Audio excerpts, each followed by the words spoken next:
Hi, Tracy Lewis from Stuff and Things. Today I'm going to demonstrate making words with the Make a Difference letter stamp set.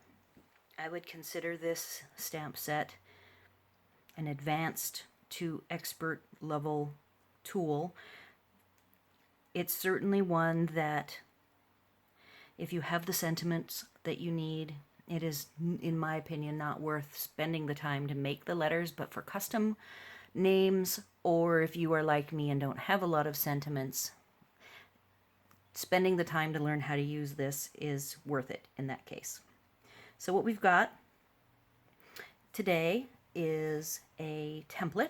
I have spent some time to create a nicely lined up happy anniversary. I did it on 20-pound copy paper, so it's just on light colored paper. I did set it up so that it fits perfectly centered on a 4 1/4 by 5 1/2. It maybe is off a tiny bit on that side, but I am going to trim this down once I get the word put on it. You can choose to separate your words, which is what I did on this. I have 2 anniversary cards to make this month, which is why I decided, okay, I'm not going to make sure I run out and buy a sentiment. I am going to make this letter set work for my anniversary cards.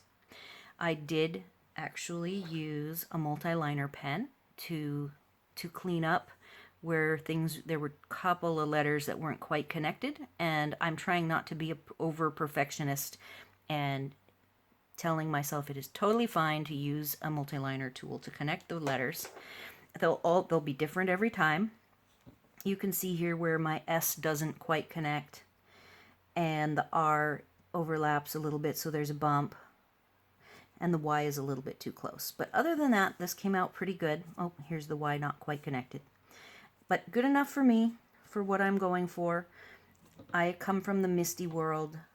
I have actually never had to teach myself to use like a Stampin' or to line up everything, so I'm not good at just free stamping. I will say that these tools are my crutch, and I am okay with that crutch because my hands are very bad and have been. That is actually why I started this hobby. I made jewelry before and pretty much ruined my hands, so now they don't have to work quite so hard. I have my die cutters, I have my electronic tools, and then I have the Stamparatus here, which the differences between the Stamparatus and the MISTI from my perspective is that the hinge front on a MISTI is fixed, so you don't get to move it. And I think whoever said, hey, we want, it's Stampin' Up, they were part of a focus group and they wanted to make it better and different, and by having the plates on the front be removable and switchable by the way the hinges work was genius, and I really enjoy this aspect of this tool. I have done some repeat stampings using all 4 sides because you end up with 2 of these plates, and you can, again, you can't really put both. This is kind of a quick Stamparatus demo. You can't really set both down. Notice this won't close. You can only use 1 hinge at a time, but you can actually use up to 4 portions of the 2 hinges to do your repeat work, which is lovely. And you can also move the hinge down by 1 increment of that length to do some repeat patterns, which is also very great. So right now I'm just going to show you how I used the Stamparatus to get this very difficult font to work for me. And again, this is not a font that's I would consider easy. The label font, which I had before, and I was able to put together words on the MISTI very quickly, and I no longer have the label font. It is a font that I think would be way easier to use than this fancy font. So here's what I've done. My strategy after working on, this is my second template. The first template kind of went downhill a little bit. It's actually behind here. And I redid it. So here was the font before where it kind of the word went down a little bit. So I used this as my template for my second template, which is this one, and I think that one lines up nicely. So the trick to using a template, in my opinion, this is just my own personal experience, is make sure that it is butted up in the corner. Wherever you want the word to be for your template, it is, for repetition's sake, if you're going to be moving things around or risking moving anything, just make sure it's butted up into the corner. Alternatively, you could put it in a different spot, but tape it down so that it does not move. The magnets are going to have to be moved. That's why you need to make sure it's in a fixed position, because when I then take my cardstock here, and I'm going to set this down, I have to move these magnets to get this cardstock set in place, also in a fixed position. So I just find it's going to be easiest to have your starting point be that your paper butts up into the corner. So that's just my one trick. I have 3 words. I have the word happy. These are my letters involved with the word happy. I'm going to build the every other letter technique is my technique that I use. It's how I did the label alphabet. In the word anniversary, you can see that there are some really squishy letters like the VE, very close together. So I end up in the middle here not doing every other letter. I do about every 3rd letter. So then my letters that are for anniversary, and some of the letters up here have to come down, and then I have an actual anniversary date. And I think in this case, I just realized I want to switch to using the fancy letter fonts for this one. So I'm going to pull off the fancy 5 and the fancy 2. The hardest part, I think, actually is picking out your letters. They're kind of difficult since they're in cursive. So, you know, if you're thinking of getting this and you have hesitated to get it, just be ready that it is a bit of work. I think in the end you get a really pretty word, and so it's worth the effort, especially for people like me who actually don't own all of the sentiments that they need. So I'm just putting back the 2 and the 5 so they don't get misplaced. And we're going to do the fancy 52. So this was the card that I made. I think I already showed you, and I did 28th. This is actually for my own anniversary for my husband, and he doesn't need everything absolutely perfect. I think that 8 is upside down. I'm just going to leave it that way. I think it's just fine. And in the case of the other anniversary, which is 52, I think the fancy letters will be more appropriate. So I'm all set. So to get started, you have your template. I've already spent the time to make the template. I'm not going to talk about how I did it. Once you have it, then you do the every other letter. I did the template using the every other letter strategy, and then like I said, I had one. It was pretty close, but I wasn't quite happy with it. So I went ahead and used this every other letter technique that I'm going to show you, and I made sure that I lined this up so that it did not go downhill. And there was how I came up with my final one.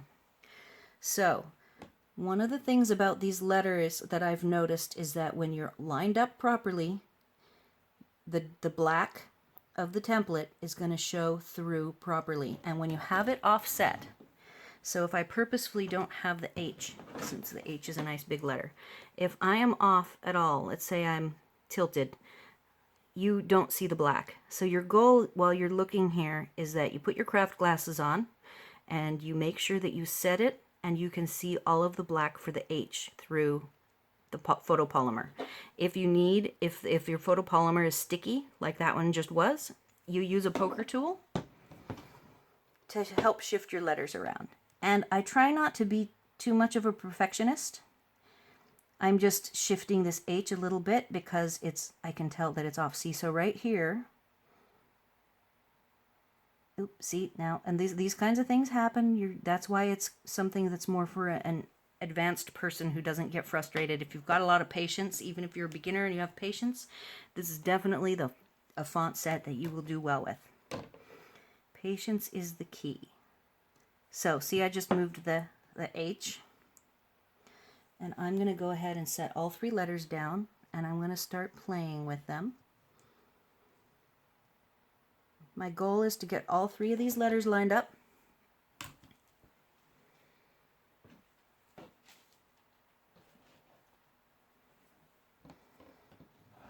And I might have to get closer here. I'll even put my craft glasses on. I have my wonderful orange craft glasses.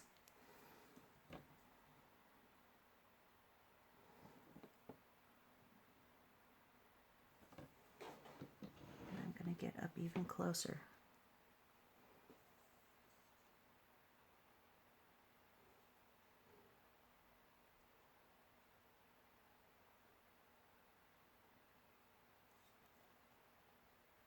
So very much something that takes a lot of patience.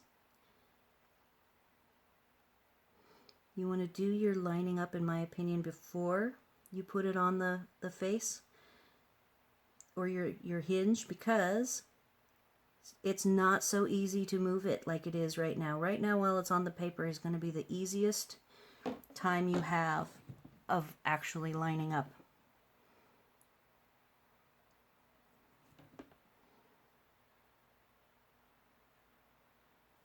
What I'm dealing with is that the sticky is still sticky enough, and I can tell you on letters that you have not used, it is super, super sticky. So you just have to be ready. I want the Y to be out a little bit more. Just a tiny bit, not that much. All right, so I'm happy with those letters. I'm only going to do one word at a time. So at this point, I know that I'm butted up into the corner and I can safely pull off my magnets. Put down my cardstock. The magnets, by the way, super strong. So there will be no problem with them moving when you're... One thing with the MISTI, you get little round magnets, and I had to buy some different magnets, aftermarket magnets, to have more than the magnets that came with it, because they weren't quite as strong. These are very, very strong. So there's your first letters. So at this point, for the word happy, I am done with my template. I'm going to peel these off, and I want to go and do the every other letter with anniversary, because the second phase of this, my strategy is that I will go ahead and I'm done with my template. My template is only for placing the first set of every other letter. From there, I hand place the inner letters, and I'm done. And then I clean it up with the multi-liner. So that's the tactic for that. And now I'm going to clean up and get ready to do the anniversary.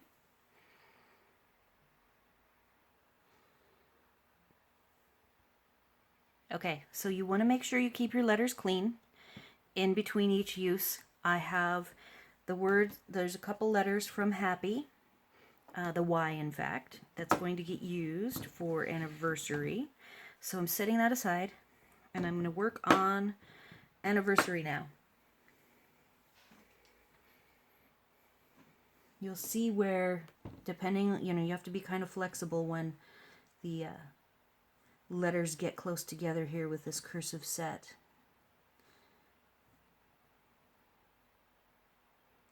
Again, I'm looking for seeing the black through the letter completely.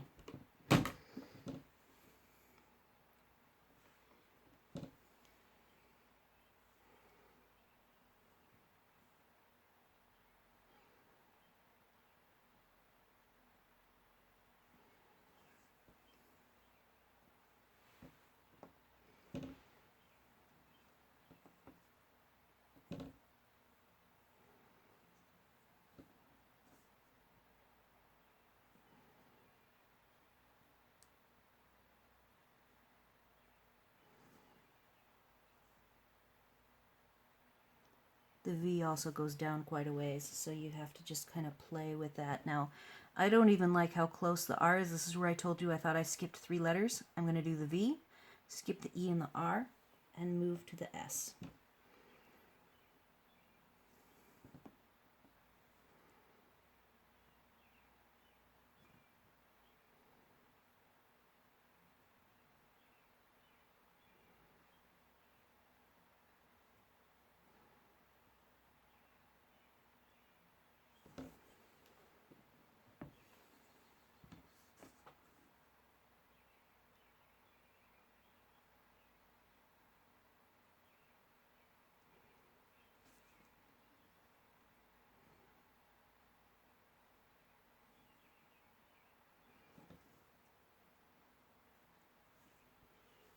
I'm going to be able to do this R, and that's all I'm going to do for my first round. And again, I'm only using this template for the very first round of every other letter. Now, I need to get this way closer before I commit, so I'm going to pick up and remove that tab. It's the S that I'm not seeing clearly.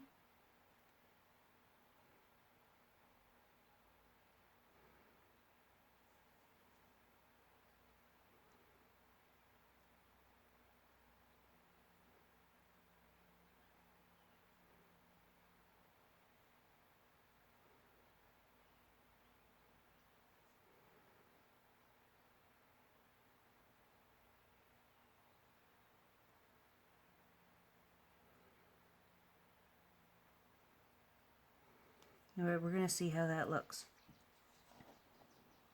Being very careful not to get anything shifted. I will now pick everything up. Now you can do one other test. So now we're on. I can check the lineup against the top line and make sure that the tops of the letters line up evenly, and they roughly do. I'm not so concerned about the V because I already told you I've done this a couple times and I know that the V goes down far.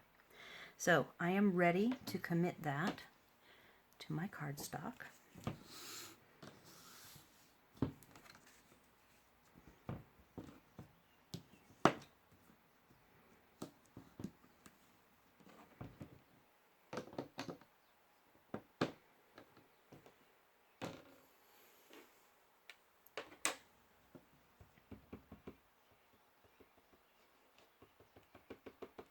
So here there's another nice use of the Stamparatus, and that is that if the lettering doesn't go dark enough, which that actually did perfect, but if it didn't go on dark enough, you could just re-ink and do it again as many times as you need until you're happy.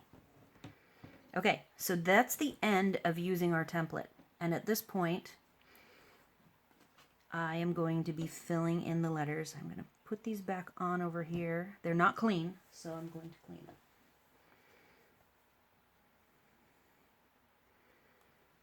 Let's get them all moved and cleaned. And so that was the slowest part. It will go quicker now. But you do need to make sure all of your letters are very clean for part 2, because now you're going to be working on your final surface. So it is much less forgiving on the final surface. Okay. Again, same process. Now you have a better idea of where your letters are going to have to go. And again, what I look for when I do this, and it might be very hard to show you, but I line my letters up, and I am looking in the P. I'm looking for a little tiny, tiny bit of black so that I know if I see the P, this tail of the P needs to end up right here in the start of this P. So that's what I'm looking for. And then, of course, you also have to look for, once it's lined up with its neighbor, you then get to look for if it's lining up with the Y, connecting, just a bare connection. So the A, same thing. I'm looking for the A to overlap with the P. I'm looking for the P to connect to its P neighbor, and then I want the tail of the P to show a little tiny bit of black when it connects to the Y. So in my eyes, I see a connection point that I'm looking for, and I think that looks good. And again, I'm not going for perfection. This is a handmade card, so we're trying not to overthink it. I have to tell myself that repeatedly because I am a bit of a perfectionist. And these will always come out a little different every time. So, there you go. Look at that. And I even did good at that middle the second P connecting to the Y, my template is actually too close, so I purposefully moved that Y over. So there you go. I am very happy with my happy.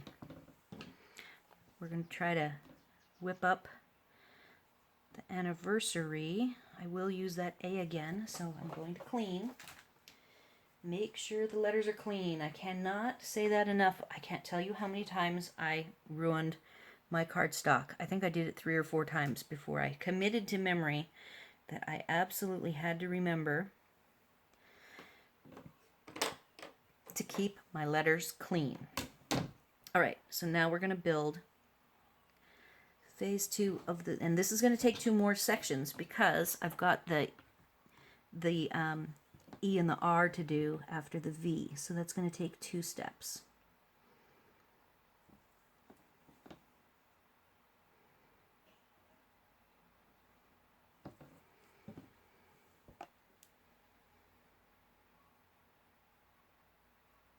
And I'm looking and I don't have a letter I. So here I go hunting for the I. I found the I.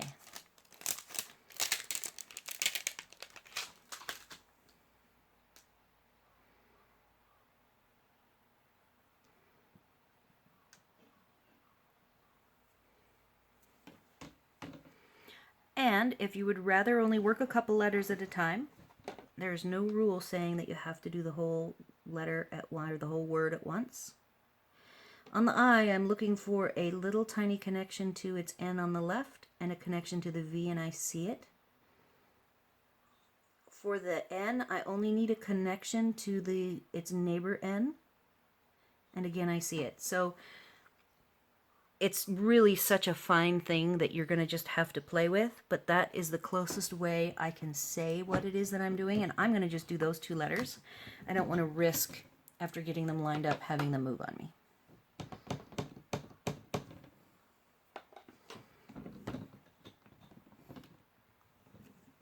Perfect. Like it. Good connections.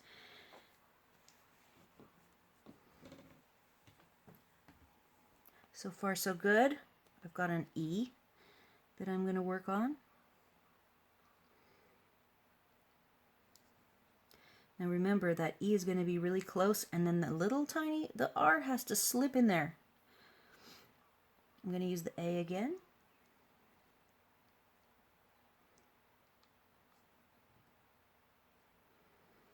And the Y from up above.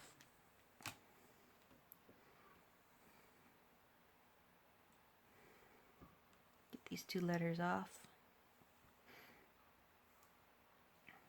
So we'll see if I want to try for 3 letters this time.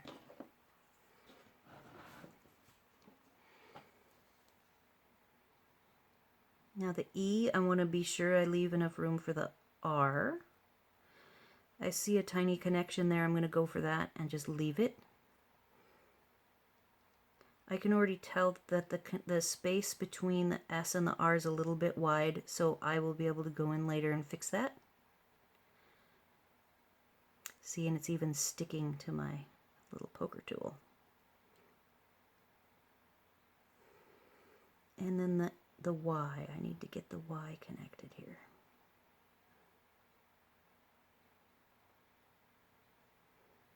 And I'm not going to be too fussy about the Y. I want the A to come down a little. I like where the E is, so I think I'm going to try that. I don't think it's absolutely perfect, but I don't want to fuss too much. Get frustrated, it's just not worth it.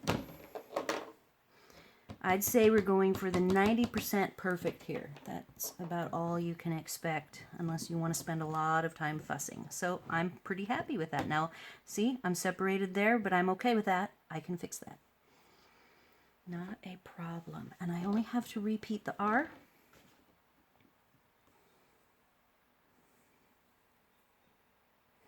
And then we are done.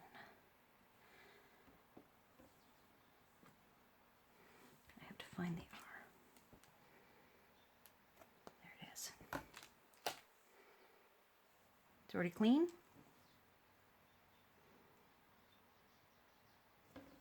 Now let's see how close we can get. That's a tight space for that R.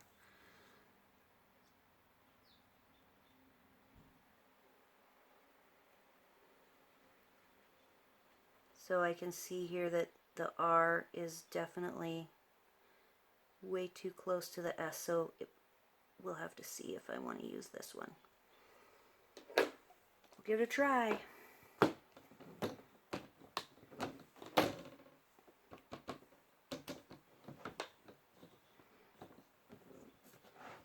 So that is what happens when you are too close, and so I can either decide I'm going to go for it and use it as is, or let's do a little fixing. It's just so minimal. Everything else was so good. See, that's what's frustrating about this, is that you can have everything so close to perfect, and then in one fell swoop you got too close. So I only needed those two fixes.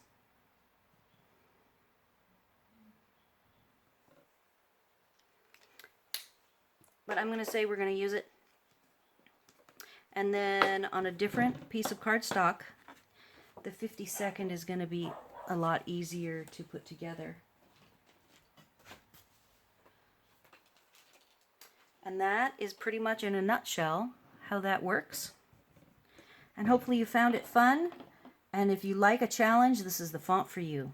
Thanks for watching. Hey, I'm back. I have finished that card and wanted you guys to see. If you remember, there actually was a little bit of a close set of letters on here, the R and the S. And I went ahead and instead of failing it and starting over, I thought, you know, I am going to make this card. Then my husband came home and he agreed that you can totally tell what the word is. It doesn't even draw you to seeing it as having the letters too close together. And then he noticed that the 52 were too far apart. And what I had done for these is I went ahead and spaced them out with as close as the photopolymer material would get them, and they still were spaced apart. So I went ahead and used the light smoky slate marker to shadow them, and I think that it looks really cute. And this is actually going to be for my in-laws.